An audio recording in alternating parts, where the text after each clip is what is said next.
Hello विद्यार्थियों, आज की कक्षा में आपका स्वागत है। इस सुरेश खराड़ी ई कक्षा चैनल के माध्यम से हम पढ़ रहे हैं कक्षा 12 की विषय भूगोल। और भूगोल में जो हमारी पुस्तक है उसका नाम है मानव भूगोल के मूल सिद्धांत। तो इस पुस्तक को कवर करते हुए हमने पहला अध्याय हमने अगली कक्षा में पढ़ लिया है। तो हम आज आपके सामने दूसरा अध्याय लेकर उपस्थित हो गए हैं और हमारे दूसरे अध्याय का नाम है विश्व की जनसंख्या, वितरण, घनत्व और वृद्धि। तो हम इस अध्याय को विधिवत रूप से आज पढ़ेंगे। देखते हैं इस अध्याय में हम क्या क्या पढ़ेंगे। तो इस अध्याय में हम पढ़ने वाले हैं आज की कक्षा के माध्यम से जनसंख्या का वितरण। हम सबसे पहले पढ़ेंगे जनसंख्या का वितरण किस प्रकार है। इस विश्व में जो पूरी आबादी है विश्व की, उसका भौगोलिक फैलाव किस प्रकार है, तो ये पढ़ने वाले हैं हम। उसके बाद दूसरा, जनसंख्या घनत्व, प्रति इकाई क्षेत्रफल में निवास करने वाले लोग। प्रति इकाई का मतलब होता है जैसे कोई इकाई मान ली, जैसे किलोमीटर की इकाई, तो 1 किलोमीटर हमने इधर से ले लिया, 1 किलोमीटर इधर से और 1 किलोमीटर इधर से और 1 किलोमीटर इधर से। तो ये वर्गाकार जो क्षेत्र बना इसे कहेंगे प्रति वर्ग इकाई। तो प्रति वर्ग इकाई मतलब प्रति किलोमीटर पर इसके 1 किलोमीटर का एरिया लिया चारों ओर से, और इसके बीच बीच में अब इसके अंदर कितनी जनसंख्या रहती है, इसके अंदर जितनी भी जनसंख्या रहती है वो उस इकाई में निवास करने वाले लोग माने जाएंगे। तो उनकी गिनती किस प्रकार निकालेंगे वो सूत्र से हम आगे देखेंगे। अगला हम और क्या कवर करेंगे इस पार्ट में, तो वितरण को प्रभावित करने वाले कारक। वितरण को किसका वितरण, तो जनसंख्या का। जिससे किसी गांव में आप देखेंगे तो जिससे इस क्षेत्रफल में है बहुत जनसंख्या, सघन जनसंख्या मिलेगी आपको, लेकिन कहीं कहीं आप देखेंगे तो बहुत कम मिलेगी। जिससे प्रति 1000 किलोमीटर पे यानी 1 किलोमीटर के दायरे में आपको कहीं कहीं तो सघन मिलेगी और कहीं कहीं कम मिलेगी, क्योंकि सभी जगह जनसंख्या का फैलाव है वो एक जैसा नहीं है। तो उसको जनसंख्या के फैलाव को कहीं कम और कहीं ज़्यादा क्यों है, उसके जो कारक हैं प्रभावित करते हैं उसमें है, पहला है भौगोलिक कारक, आर्थिक कारक और सामाजिक और सांस्कृतिक कारक। तो इन सब को हम पढ़ेंगे आगे। जनसंख्या वृद्धि और इसके घटक। जनसंख्या वृद्धि किस कारण होती है वो और उसके घटक क्या है, जन्म दर क्या है, मृत्यु दर क्या है, प्रवास क्या है, तो इन सब को हम पढ़ेंगे। इससे आगे जननांकीय संक्रमण सिद्धांत, एक भूगोलवेताओं ने जो सिद्धांत दिया है उस सिद्धांत के बारे में अध्ययन करेंगे, जिसका नाम क्या है, जननांकीय संक्रमण सिद्धांत। समाज और जनसांख्यिकीय विकास का चरण, जनसंख्या नियंत्रण के उपाय, नियोजन और जागरूकता समाधान। तो इन सभी पॉइंट को हम देखने वाले इस पाठ के माध्यम से। तो हमारा पहला पॉइंट है, सबसे पहला जो पॉइंट है वह है जनसंख्या का वितरण। तो जनसंख्या का वितरण हमने पहले ही डिस्कस कर लिया है कि हर जगह पर एक जैसा नहीं होता है। क्यों नहीं होता है, उसके कारण भी हम आगे पढ़ेंगे। तो जनसंख्या का वितरण है, उसकी परिभाषा क्या है, तो सबसे पहले इसकी परिभाषा देखें। तो भूपृष्ठ पर लोग किस प्रकार फैले हैं इसे जनसंख्या वितरण कहते हैं। तो जनसंख्या वितरण कैसे कहते हैं, भूपृष्ठ मतलब ये जो हमारा धरातल है इस पर लोग किस प्रकार फैले हैं वही जनसंख्या वितरण है। कहीं सघन है, कहीं विरल है, तो इस प्रकार से कम ज़्यादा है, तो उसी को क्या कहते हैं, जनसंख्या का वितरण कहते हैं। एक नियम है हमारा 90-10 का नियम। ये नियम क्या कहता है कि विश्व की जो जनसंख्या है, विश्व की पूरी जनसंख्या कितनी है, पूरी जनसंख्या को हम 100% मान लें, तो उसमें से 100 में से 90% जो जनसंख्या है वो 10% स्थल भाग पर रहती है। मतलब 100% अगर जनसंख्या को माने और 100% अगर स्थल को माने, तो इस 90% जो जनसंख्या है वो कितने स्थल के कितने भाग पर रहती है? 10% भाग पर। तो ये नियम इस प्रकार से कह रहा है। जबकि 90% स्थल भाग पर, 90% स्थल भाग क्या है? पर क्या है? अपेक्षाकृत विरल आबादी वाला है, यानी बहुत कम आबादी। केवल 10% स्थल पर ही 90% जनसंख्या आ गई, और बाकी बचा वो 90% पर केवल कितने आई? 10%। इसका उल्टा हो गया, जनसंख्या 10% बची, वो 90% स्थल भाग पर केवल 10% जनसंख्या रही।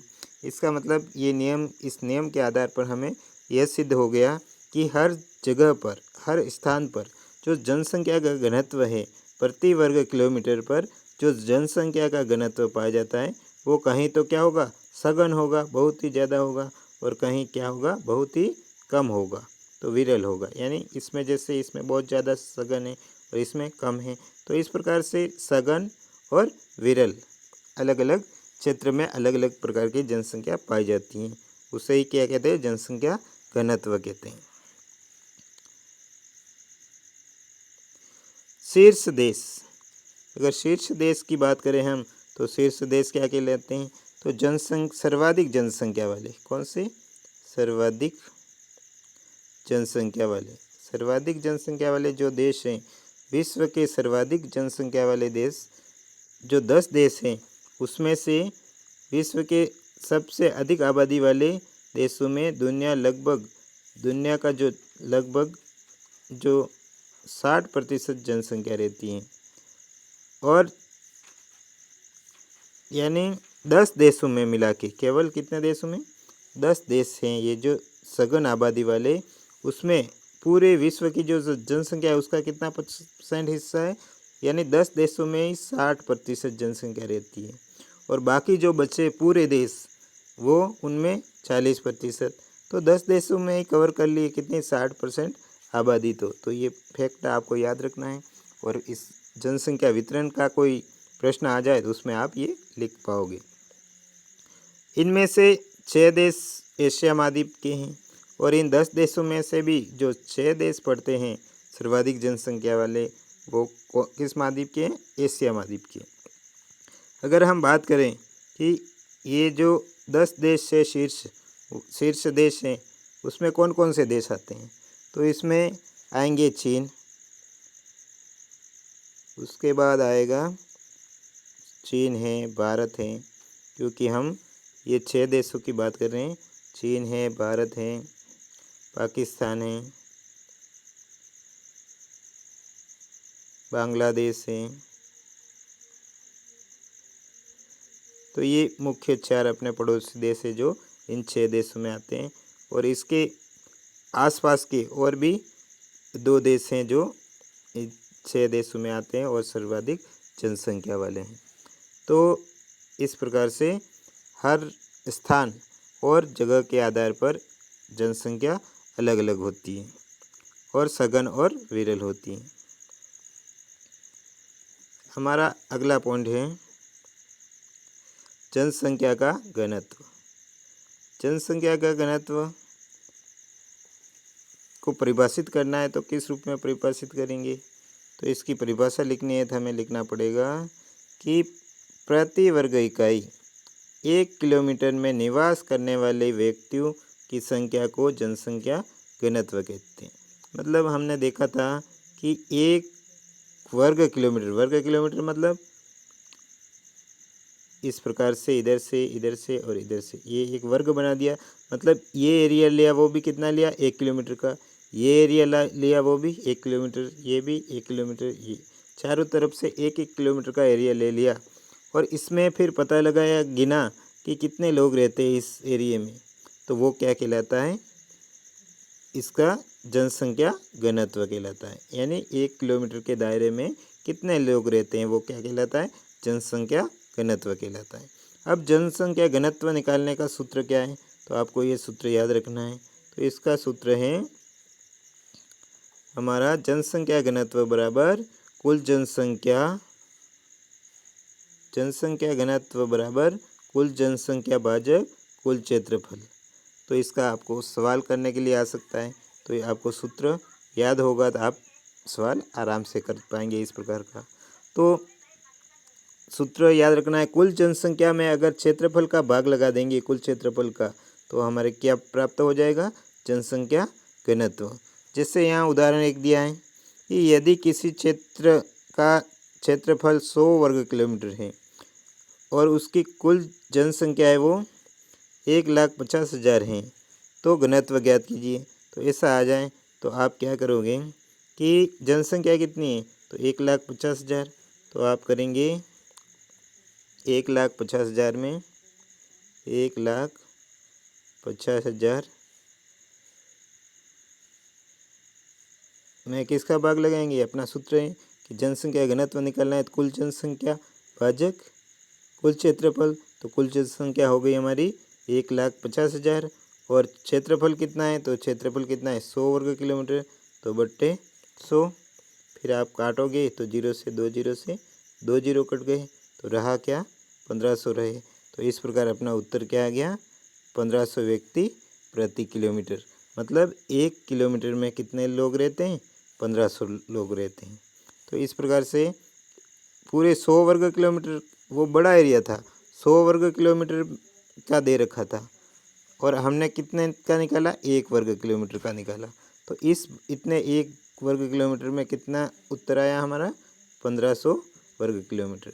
तो इस प्रकार से हम कोई भी किसी भी प्रकार का सवाल आ जाए तो हमें सूत्र याद हो तो हम उसका हल निकाल सकते हैं कि कुल जनसंख्या में कुल क्षेत्रफल का भाग दे देंगे तो हमें क्या प्राप्त हो जाएगा, जनसंख्या घनत्व प्राप्त हो जाएगा।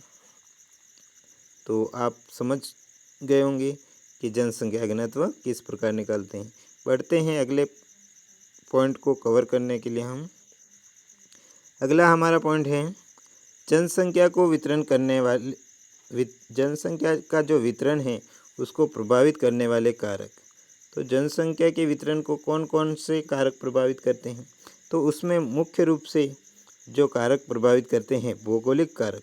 इसमें हमने ऊपर देखा था कि भौगोलिक, सामाजिक, सांस्कृतिक अलग अलग कारक हैं। तो उसमें जो भौगोलिक कारक हैं वो कौन कौन से हैं, तो सबसे पहले तो आपको इस शब्द का अर्थ याद होना चाहिए कि भौगोलिक है क्या। भौगोलिक मतलब प्राकृतिक, प्रकृति ने जैसा दिया है उसको हम क्या कहते हैं, प्रकृति से प्राप्त है उसको भौगोलिक कहेंगे। और भौगोलिक कारक कौन कौन से हैं, तो जल की उपलब्धता, जैसे जल प्रकृति ने दिया है, नदियाँ, नहरें, इस प्रकार से नदी घाटियाँ, तो जो प्राकृतिक रूप से हैं उस वो सब किस में आते हैं, भौगोलिक में। तो जल की उपलब्धता, तो जल जहाँ लोगों को खाने पीने के लिए और नहाने, कृषि के लिए और उद्योगों के लिए पर्याप्त जल वाले क्षेत्रों जैसे नदी घाटियों में बसना पसंद करते हैं। यानी लोग ज़्यादातर कहाँ रहेंगे, जहाँ पानी मिलेगा वहाँ रहेंगे। तो जहाँ पानी पर्याप्त मात्रा में जल मिलेगा वहाँ तो जनसंख्या कैसी होगी, सघन होगी। और जहाँ जल नहीं मिलेगा वहाँ पे जनसंख्या क्या कैसी होगी, विरल होगी, यानी बहुत कम रहेगी। तो इस प्रकार जनसंख्या को जो प्रभावित करने वाला भौगोलिक कारक है प्रथम, वो क्या है, जल की उपलब्धता। तो आपके प्रश्न बन सकता है कि जनसंख्या वितरण को प्रभावित करने वाले कारकों का वर्णन कीजिए। तो उसमें आप बड़े पॉइंट में पहला उत्तर लिखोगे, बड़े पॉइंट में कि भौगोलिक कारक। फिर भौगोलिक कारक में भी 4 पॉइंट डाल के वर्णन करोगे कि पहला जल की उपलब्धता, दूसरा भू आकृति, तीसरा जलवायु, चौथा मृदा। तो इस प्रकार से एक मुख्य 1 पॉइंट पहला ये हो गया भौगोलिक कारक, उसके 4 पॉइंट हो गए। और इस 4 पॉइंट में भी 2-2 लाइन लिखी दी। तो आपके जितना भी विस्तृत प्रश्न आएगा, यानी निम्नात्मक प्रश्न आएगा, उसका आपको नंबर आराम से पूरे से में से पूरे मिल जाएंगे। तो इस प्रकार आपको लिखना है। तो जनसंख्या को वितरण करने वाले कारक कौन कौन से हैं, तो पहला है भौगोलिक कारक। और भौगोलिक कारक में हम पढ़ रहे हैं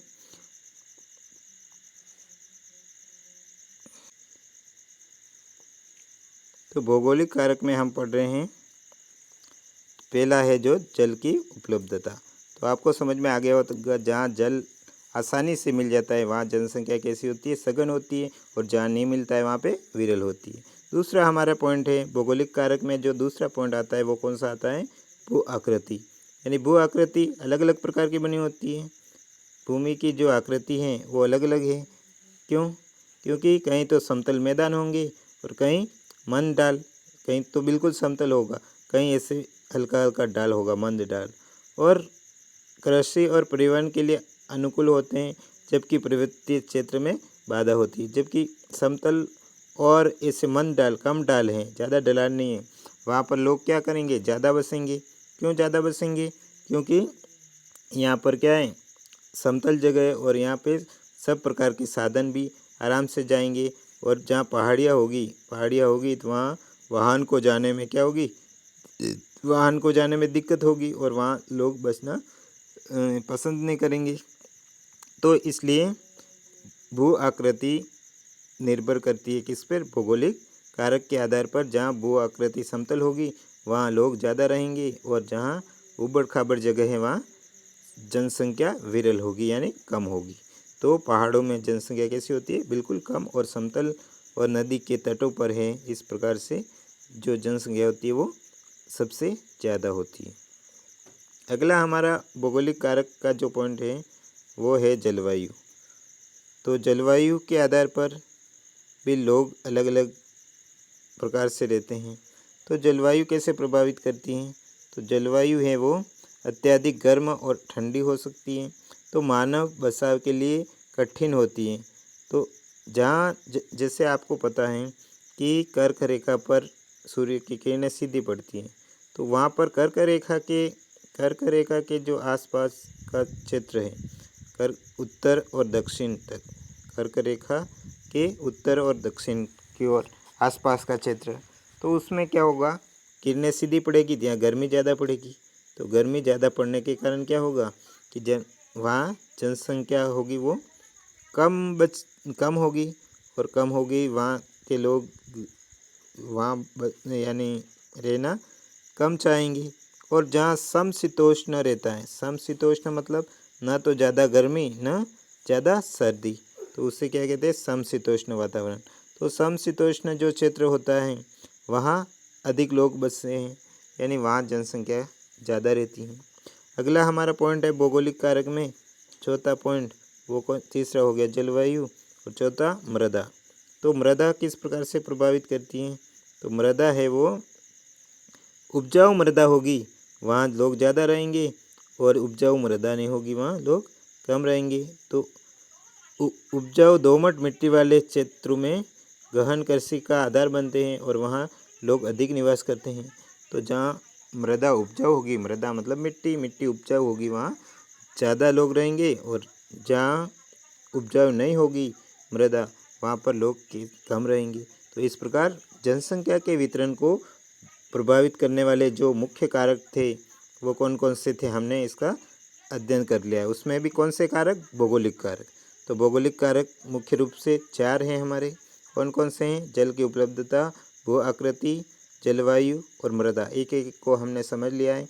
आप पॉइंट के रूप में इन चारों को याद कर ले भौगोलिक कारक में, और उसका वर्णन तो आप अपने अनुसार लिख सकते हैं। इस प्रकार से अगला जो हमारा कारक है वो है आर्थिक और सामाजिक और सांस्कृतिक कारक। यहाँ 3 कारक हमने साथ में लिए हैं। कौन कौन से? आर्थिक, सामाजिक व सांस्कृतिक कारक। तो सबसे पहले हम लेते हैं आर्थिक कारक। आर्थिक कारक कौन कौन से हैं? तो आर्थिक शब्द से ही आपको पता लग गया होगा कि आर्थिक शब्द का अर्थ क्या होता है। तो आर्थिक शब्द का अर्थ होता है जो हमें आय देता है वो आर्थिक, यानी हमें जिससे पैसे मिलें वो आर्थिक कारक। तो आर्थिक कारक में कौन कौन से आते हैं? तो इसमें आर्थिक कारक में खनिज जहाँ ज़्यादा होगा वहाँ लोग अधिक रहेंगे।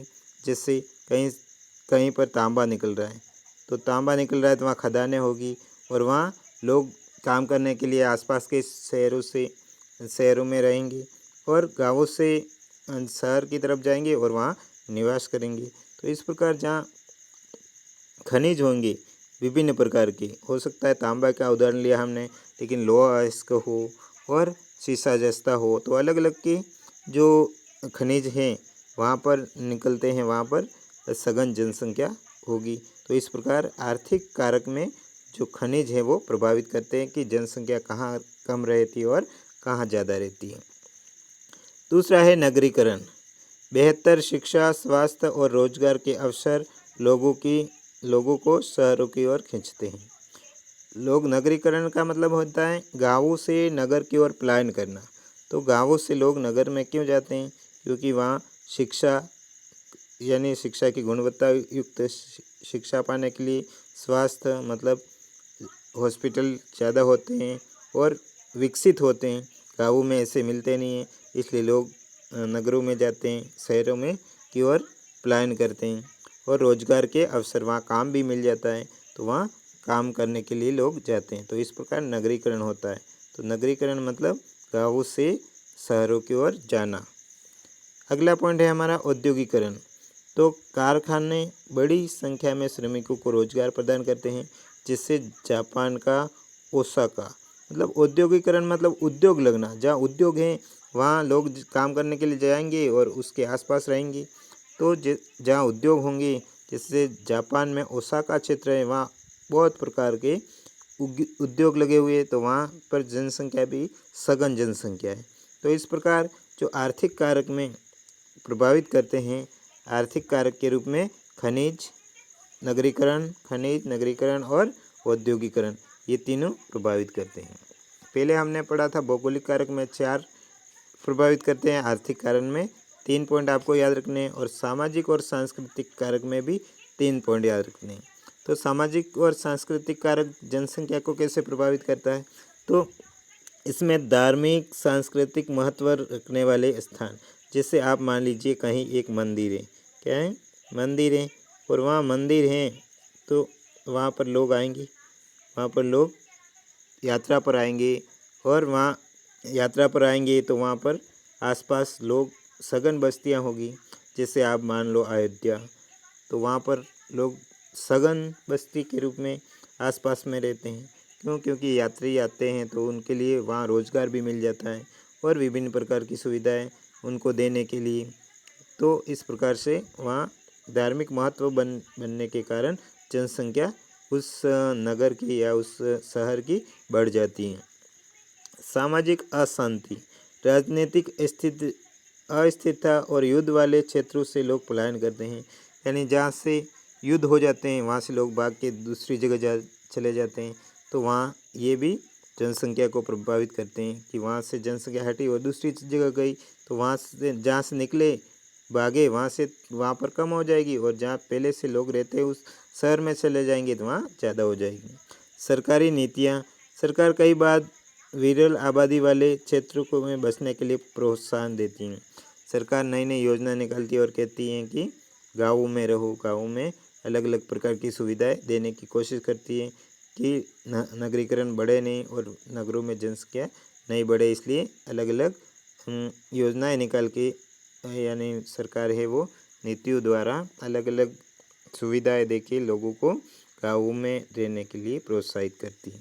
तो हमने इसमें जनसंख्या के जो प्रभावित करने वाले कारक हैं वो मुख्य रूप से 3 पॉइंटों में पढ़े। पहला था भौगोलिक कारक, उसमें 4 पॉइंट थे। दूसरा था आर्थिक कारक, तो और तीसरा है सांस्कृतिक कारक। तो इस प्रकार से इनके जो पॉइंट है वो आपको याद रखने हैं। अगला है जनसंख्या वृद्धि और इसके घटक। तो जनसंख्या वृद्धि क्या है और इसके घटक कौन कौन से हैं? तो जनसंख्या वृद्धि, जनसंख्या जन यानी लोग, इसका शब्द का अर्थ आपको आ गया तो आप उसका वर्णन कर सकते हो। जिससे जन का अर्थ है लोग, और संख्या तो लोगों की संख्या, और वृद्धि उसमें वृद्धि होना। तो जनसंख्या वृद्धि कैसे कहते हैं? लोगों की संख्या में वृद्धि होना जनसंख्या वृद्धि। तो इस प्रकार से आप परिभाषा बना के लिख सकते हैं। तो जनसंख्या वृद्धि क्या है? तो समय के 2 अंतरालों के बीच किसी विशेष क्षेत्र में होने वाले निवासियों की संख्या में परिवर्तन को क्या कहते हैं? जनसंख्या वृद्धि कहते हैं। समय के 2 अंतराल कौन से? जैसे 2 साल मान लिए, तो उनके बीच में कितना अंतर आ रहा है, यानी 2 साल पहले जनसंख्या कितनी थी, उसके बाद कितनी बढ़ गई, तो उसका जो परिवर्तन आया, अगले साल इतनी थी और पिछले साल इतनी बढ़ गई। तो इस प्रकार उसमें जो अंतर आता है उससे क्या कहते हैं, जनसंख्या वृद्धि। कितनी बड़ी वो जनसंख्या वृद्धि। जनसंख्या वृद्धि के प्रकार और घटक। अब जनसंख्या वृद्धि कितने प्रकार की होती है और उसके घटक कौन कौन से हैं। तो सबसे है प्राकृतिक वृद्धि। अगर हमें प्राकृतिक वृद्धि निकालनी है तो जन्म दर में से मृत्यु दर घटा देंगे, यानी इस दो, यानी अपने जैसे जनसंख्या की जो गिनती होती है वो जनगणना होती है अपने 10 साल बाद। तो 10 साल पहले कितनी जनसंख्या थी, जैसे अभी वर्तमान में 2026 में जनगणना चल रही है। इससे पहले कब हुई थी, तो इससे पहले 2026 से पहले हुई थी 2011 में।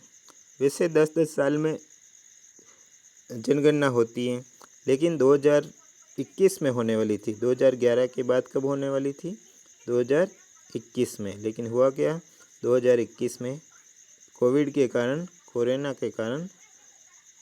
के कारण क्या हुआ, जनगणनाएँ जो हो नहीं पाई, इसलिए अभी वर्तमान में हो रही है कब, 2026 में। तो प्रश्न भी बन सकता है, आपके पार्ट से रिलेटेड है। तो जनगणना कितने वर्षों में होती है, तो 10 वर्षों में होती है, आपको ध्यान रखना है। और इससे पहले कब हुई, तो 2011 में, और वर्तमान में 2026 में हो रही है।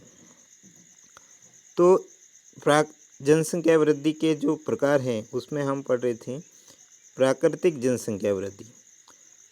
कितने, यानी 10 साल में कितने लोग जन्म लिया और कितने मरे, तो यानी टोटल जनसंख्या, जन्म दर में मृत्यु दर घटा देंगे तो वो प्राकृतिक जनसंख्या वृद्धि आएगी।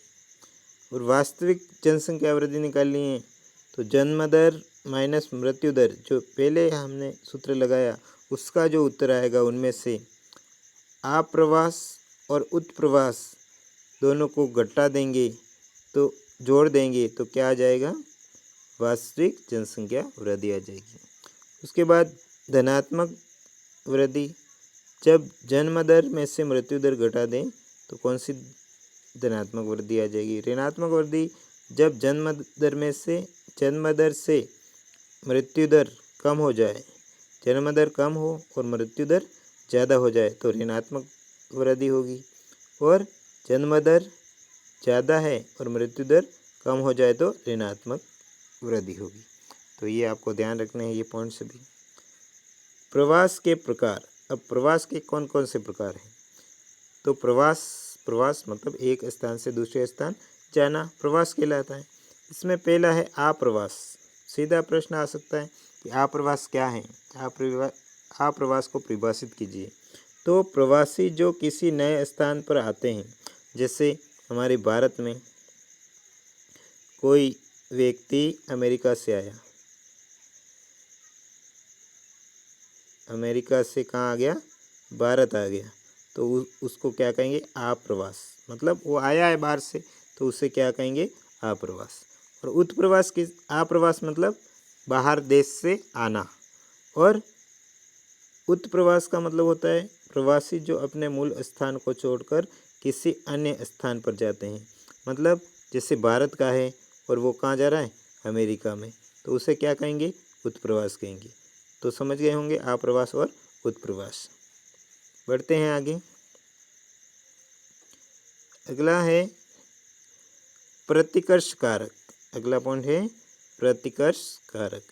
बेरोजगारी, युद्ध, खराब जलवायु स्थान छुड़ाते हैं।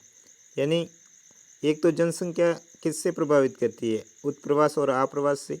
एक देश से लोग दूसरे देश में चले जाते हैं, तो वहाँ जहाँ से आते हैं वहाँ तो कम होती है, और जहाँ जाते हैं वहाँ बढ़ जाती है। उसी प्रकार प्रतिकर्ष कारक में बेरोजगारी, युद्ध, खराब जलवायु स्थान छुड़ाते हैं। मतलब जहाँ बेरोजगारी होगी, जहाँ काम मिलेगा नहीं, तो लोग कहाँ जाएंगे, शहरों की ओर जाएंगे। युद्ध होगा, वहाँ से भी लोग दूसरी जगह जाएंगे। और ख़राब जलवायु, जहाँ बार बार बाढ़ आती है, या फिर भारी वर्षा होती है, या फिर अकाल पड़ता है, तो ऐसे स्थान को छोड़ के लोग दूसरी जगह जाएंगे, पलायन करेंगे। अपकर्ष कारक, अच्छे अवसर, शांति, उच्च जीवन स्तर आकर्षित करते हैं। यानी इस प्रकार की सुविधाएं मिलेगी तो लोग वहाँ पर ज़्यादा जाएंगे। अगला पॉइंट है हमारा जननांकीय संक्रमण सिद्धांत। तो यह सिद्धांत हमें क्या बताता है? तो यह सिद्धांत हमें बताता है कि कोई समाज ग्रामीण, खेतीहर और निरक्षर अवस्था से उत्पन्न होकर नगरीय, औद्योगिकरण और साक्षर अवस्था में कैसे परिवर्तित होता है। यानी ये जननांकीय जो सिद्धांत है वो हमें क्या बताता है कि ग्रामीण, खेतीहर और निरक्षर व्यक्ति, ग्रामीण है वो व्यक्ति कैसा हो जाता है? नगरीय हो जाता है। ग्रामीण से क्या बन जाता है? वो नगरीय। और खेतीहर मतलब खेती करने वाला लोग था, लेकिन धीरे धीरे वो क्या क्या कर लिया उसने? उद्योग चला लिए और औद्योगिकरण कर लिया। निरक्षर था पहले, लेकिन वो क्या बन गया? साक्षर बन गया। तो इस प्रकार से उसमें जो बदलाव आते हैं, ये ग्रामीण, खेती और निरक्षर थे, उसके जगह क्या बन गया? नगरीय, औद्योगिक और साक्षर। इस अवस्था में जो परिवर्तन होते हैं वो क्या कहलाते हैं? जननांकीय संक्रमण सिद्धांत। तो ये परिवर्तन ही क्या कहलाते हैं? जननांकीय संक्रमण सिद्धांत। अवस्था, इसकी कितनी अवस्था है इस संक्रमण सिद्धांत की? तो इसमें विभिन्न प्रकार की अवस्था है, इसकी विशेषता क्या है और जनसंख्या की स्थिति क्या रहती है। तो इसकी प्रथम अवस्था है उच्च जन्म दर, उच्च मृत्यु दर। यानी जन्म दर भी बहुत ज़्यादा है और मृत्यु दर भी बहुत ज़्यादा है। तो जीवन प्रत्याशा कम और प्राथमिक कार्य में संलग्न। यानी इस स्थिति में लोग क्या करेंगे? तो इस स्थिति में लोग प्राथमिक कार्य करेंगे। प्राथमिक कार्य क्या? जैसे खेती करना है, इस प्रकार के कार्य करेंगे। तो लोगों की धीमी जनसंख्या वृद्धि होगी। प्रथम अवस्था इस कारण उच्च जन्म दर और उच्च मृत्यु दर, यानी जितने जन्म ले रहे उतने ही मर रहे हैं। तो यानी धीमी जनसंख्या वृद्धि है वो उस पर अधिक प्रभाव नहीं पड़ता है, बहुत ज़्यादा तेज़ गति से नहीं बढ़ती है। उसी प्रकार अगला है द्वितीय अवस्था। द्वितीय अवस्था में है उच्च जन्म दर लेकिन स्वास्थ्य सुधारों से मृत्यु दर में तीव्र गिरावट। यानी जन्म तो बहुत ज़्यादा ही हो रहे हैं, लेकिन आजकल हॉस्पिटल के कारण, यानी हॉस्पिटल में सुविधाएं मिल जाती है, इसके कारण मृत्यु दर है वो कम हो गई, लोग कम मर रहे हैं। तो उसके कारण क्या होगा? जन्म ज़्यादा ले रहे हैं और मर रहे कम है, तो उससे क्या होगा? जनसंख्या में तीव्र वृद्धि होगी, जिसे हम क्या कहते हैं? जनसंख्या विस्फोट। तो प्रश्न आ सकता है कि जनसंख्या विस्फोट क्या है? तो आप लिखेंगे जनसंख्या में बहुत तीव्र वृद्धि, यानी बहुत तेज गति से वृद्धि हो रही है, उसे क्या कहते हैं? जनसंख्या विस्फोट कहते हैं। तृतीय अवस्था, इस सिद्धांत की जो तृतीय अवस्था है वो कहती है कि जन्म दर और मृत्यु दर दोनों में भारी गिरावट है।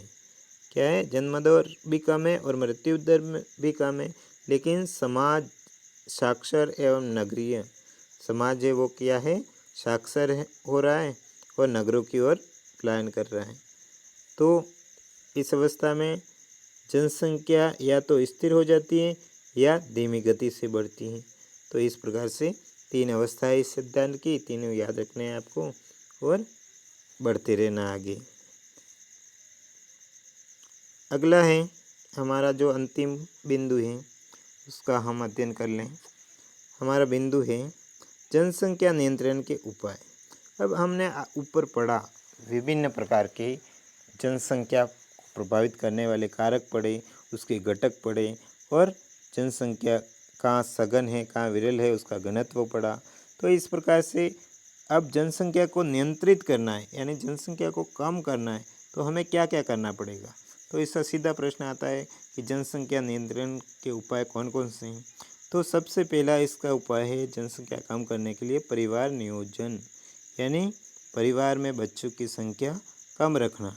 तो बच्चों के जन्म में अंतर रखने और स्वेच्छा से सीमित परिवार रखने की जानकारी देना, यानी सभी लोगों को इस बात की जानकारी देनी पड़ेगी कि कम बच्चे रखें और कम बच्चों से क्या फ़ायदे होते हैं उनके बारे में समझाना पड़ेगा। तो इससे परिवार नियोजन पॉइंट याद रखना है आपको। परिवार नियोजन का अर्थ होता है कम संतान रखना, यानी दो दंपतियों के बीच में, जैसे अभी अधिकतर हमारे भारत में प्रचलन है कि अधिकतर दो संतानें होती हैं। अगर दो की जगह हम एक भी रखेंगे तो एक से क्या होगी, जनसंख्या वृद्धि नहीं होगी, स्थिर होगी।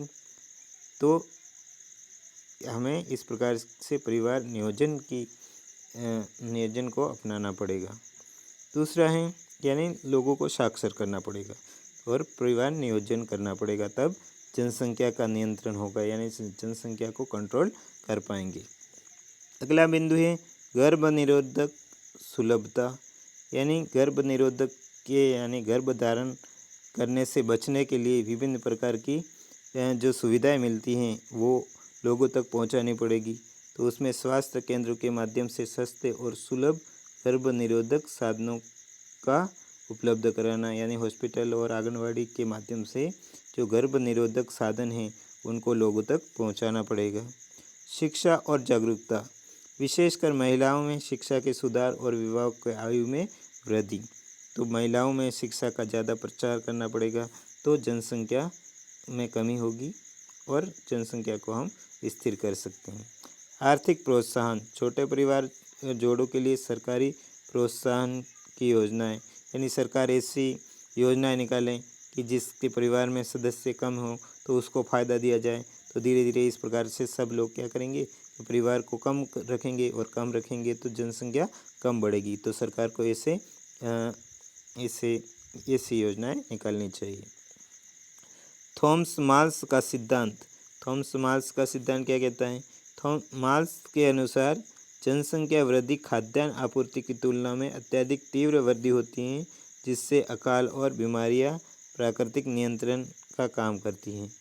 यानी जो थॉमस माल्थस है वो कहते हैं कि जनसंख्या को नियंत्रित करने का काम कौन करता है? अकाल पड़ जाए, यानी बारिश हो नहीं तो अकाल से क्या होगा, प्राकृतिक बीमारियां होगी, और प्राकृतिक बीमारियां होगी, लोग मरेंगे, तो उससे क्या होगा, जनसंख्या संतुलन होगी।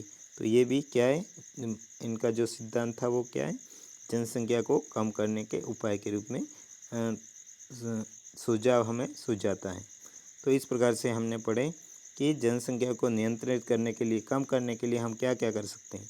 तो ये 6 पॉइंट याद रखने हैं और इनका थोड़ा थोड़ा आपको वर्णन कर सकोगे आप। आगे है हमारा पार्ट आज यहीं समाप्त होता है। हम इसी प्रकार से आपके लिए कक्षा 12 की लेके आते रहेंगे।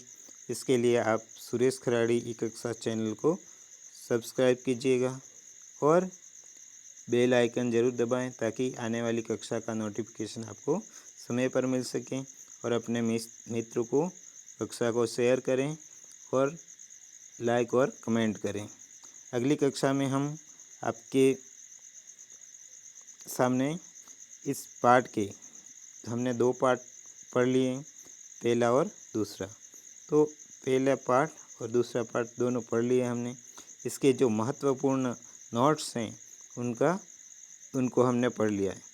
तो आप इन नोट्स की अगर आपको PDF चाहिए तो आप सुरेश खराड़ी ई कक्षा टेलीग्राम, एक तो टेलीग्राम है, इसी नाम का चैनल का नाम है, उसी नाम का टेलीग्राम चैनल है, तो टेलीग्राम चैनल से भी जुड़ सकते हो, या व्हाट्सअप चैनल है इसी नाम का, सुरेश खराड़ी ई कक्षा नाम का व्हाट्सअप चैनल, तो आपको उसके माध्यम से PDF मिल जाएगी। तो आप जुड़ें टेलीग्राम चैनल से और व्हाट्सअप चैनल से। अगली क्लास में मिलते हैं हम प्रश्न उत्तरों के साथ, पहले और दूसरे पार्ट के प्रश्न उत्तर की अलग अलग कक्षा आपके साथ लेकर आएंगे। तो धन्यवाद साथियों, पढ़ते रहिए, अपना ज्ञान बढ़ाते रहिए। मिलते हैं अगली क्लास में। धन्यवाद।